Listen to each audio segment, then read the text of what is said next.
అందరికీ ఈరోజు crab fry ఎలా చేసుకోవాలో చూసేద్దాం రండి. ముందు క్రాబ్స్ అన్నిటిని శుభ్రంగా కడిగి పక్కన పెట్టుకోవాలి. తర్వాత ఒక మిక్సీ జార్లో ఆనియన్స్ని కట్ చేసుకొని పేస్ట్ చేసుకొని పక్కన పెట్టుకోవాలి.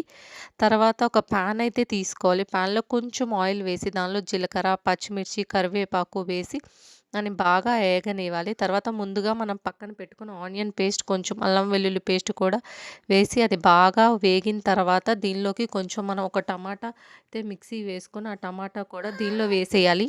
తర్వాత తగినంత గరం మసాలా కూడా వేసేసుకొని అది కూడా కొంచెం వేగిన తర్వాత మనం ముందుగా శుభ్రం చేసుకున్న క్రాబ్స్ అన్నిటిని ఒకటి తర్వాత ఒకటి ఇలా చూపిస్తున్నట్టు పెట్టేసుకోవాలి. పెట్టుకున్న తర్వాత కొంచెం కారం, ఉప్పు, పసుపు వేసుకొని వాటన్నిటిని కలబెట్టుకోవాలి. కలబెట్టుకున్న తర్వాత దాన్ని ఇంకా మగ్గనివ్వాలి. ఒక హాఫ్ అన్ అవర్ తర్వాత దాని కలర్ అయితే చేంజ్ అవుతుంది. మీకు ఇలా చూపించిన విధంగా కలర్ చేంజ్ అయిన తర్వాత కొత్తిమీర జల్లుకొని పక్కన పెట్టేసుకోవటం అంతే.